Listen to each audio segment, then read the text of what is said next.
A boy desperately wants to join the Midnight Clique, an infamous group of dirt bike riders who rule the summertime streets. But what happened next will shock you. Let's start our story.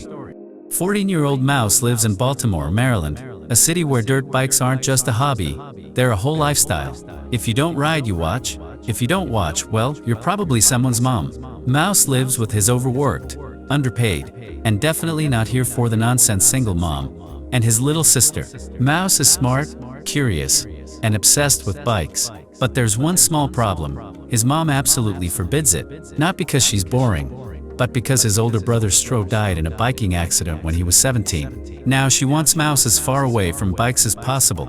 But Baltimore doesn't make it easy. Every summer, every week, the ride goes down, where streets turn into stunt shows, and young riders become legends. Naturally, Mouse isn't about to stay home and miss all that. So like every responsible 14-year-old, he lies with his best friends, Lamont, a walking punchline with big dreams and bigger plans, and Swear to God, who literally says I swear to God every 5 seconds whether he's lying or not, which is often. Swear to God. Swear to God. Mouse sneaks out to the ride. He's in love with the sound, the smoke, the speed, the rebellion. He's not just watching, he needs to be part of it. He ends up buying a dusty, busted four-wheeler that looks like it came out of a garage sale hosted by Mad Max.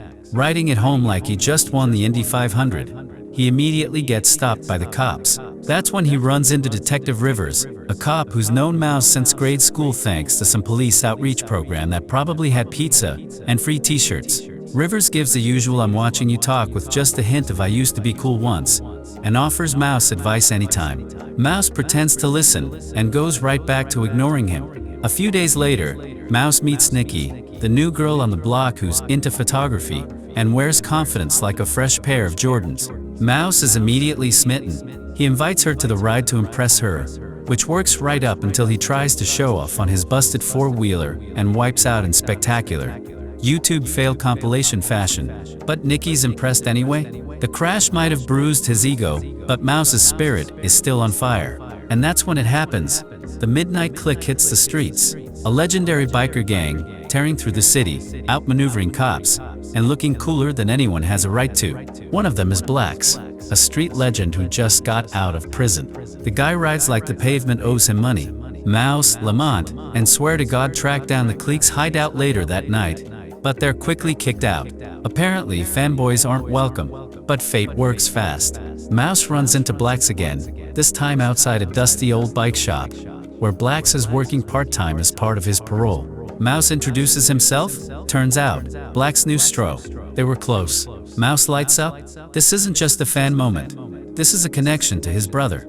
Blax, amused and intrigued, gives Mouse a box of bike scraps and challenges him to build his own ride.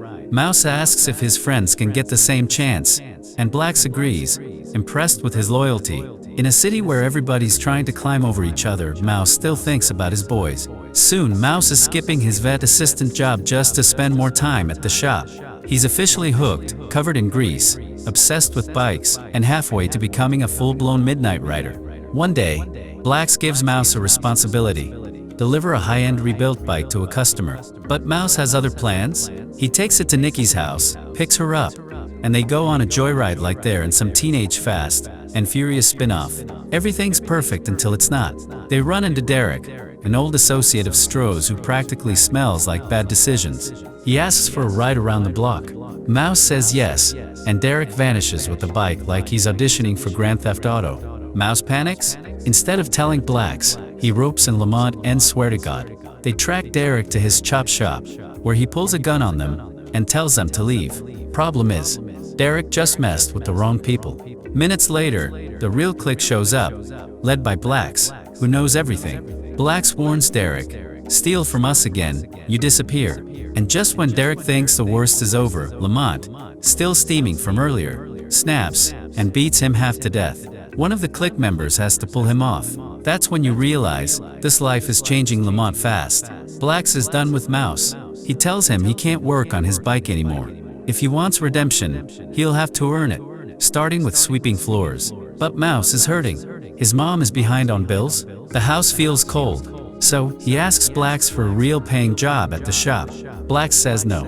Not because he doesn't care, but because that path leads to more than just quick cash. Mouse takes it the wrong way. Feeling betrayed, he walks out. Next thing you know, Mouse, Lamont, and Swear to God are officially riding for the Midnight Click, but not in the fun, stunt show way. They're doing drug deliveries now. They get brand new bikes, fat stacks of cash, and the type of respect that comes with fear. Nikki tries to reach out, gives Mouse a photo she took of him, but he shrugs her off and rides off with another girl.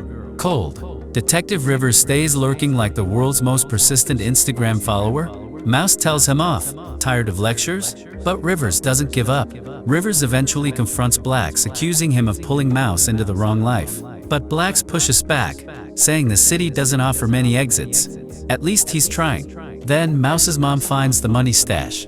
Hundreds of dollars stuffed in drawers. She demands the truth. Mouse stays silent. She kicks him out. He crashes at Swear to God's place. Lamont, now fully wild-eyed with ambition, comes up with a plan. Rob a local store to prove they're real enough for the click. Mouse is hesitant. Swear to God even more so. But they go.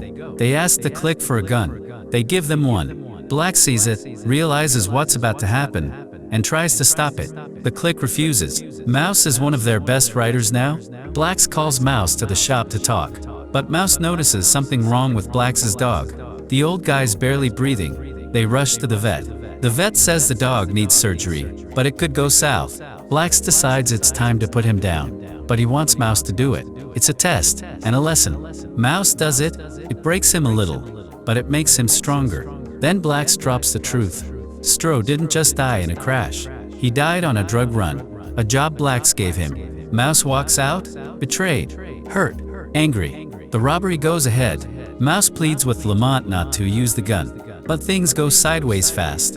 Lamont fires by accident. The owner's wife returns fire.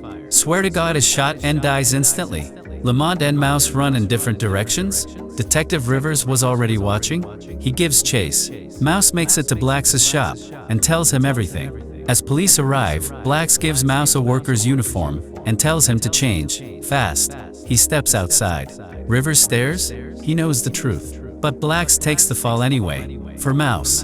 For Stro. For everything. Rivers drives Mouse home. Silent. Heavy. Real.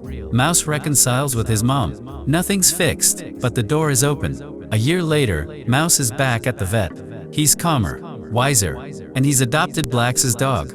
A symbol of everything he's lost, and everything he still has. He reconnects with Nikki and apologizes. She smiles. They agree to meet again. He runs into Lamont on the street, but neither of them say much. The friendship isn't dead, but it's not what it was. And then, Mouse walks into the house.